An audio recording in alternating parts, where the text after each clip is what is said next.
सर्वांच्या इच्छा अपेक्षा मनोकामना पूर्ण होत अशी आपण सिद्धरामेश्वर चरणी प्रार्थना केल्याचं खासदार प्रणिती शिंदे म्हणाल्या. तसंच बीड घटनेसंदर्भात देखील त्यांनी भाष्य केलं. सध्या सोलापूर शहरात सिद्धरामेश्वर यात्रा मोठ्या दिमाखात सुरू आहे. अनेक भाविक भक्त नेते मंडळी या यात्रेला आवर्जून आपली हजेरी लावतात. दरम्यान सोलापूरचे खासदार प्रणिती शिंदे आणि माजी केंद्रीय गृहमंत्री सुशीलकुमार शिंदे यांनी सुद्धा आपली हजेरी या यात्रेदरम्यान लावली होती. दरम्यान माध्यमांशी बोलताना खासदार प्रणिती शिंदे यांनी सिद्धरामेश्वरांची यात्रा, सरकार, बीड याविषयी आपलं मत व्यक्त केलं. सिद्धरामेश्वरांची यात्रा ही आपल्या गावची आणि जिल्ह्याची आहे. यात अनेक भक्त अक्षता सोहळ्यात रमलेत. सिद्धरामेश्वरांचं चरणस्पर्श करून आम्ही सर्वजण नतमस्तक झालो असल्याची भावना त्यांनी यावेळी व्यक्त केली.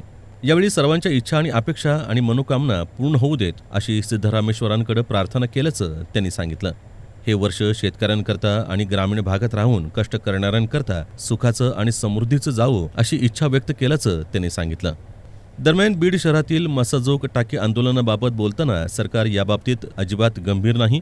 रोज नवे पैलू समोर येत असून सुद्धा मुख्यमंत्री याबाबत गंभीर नाहीयेत.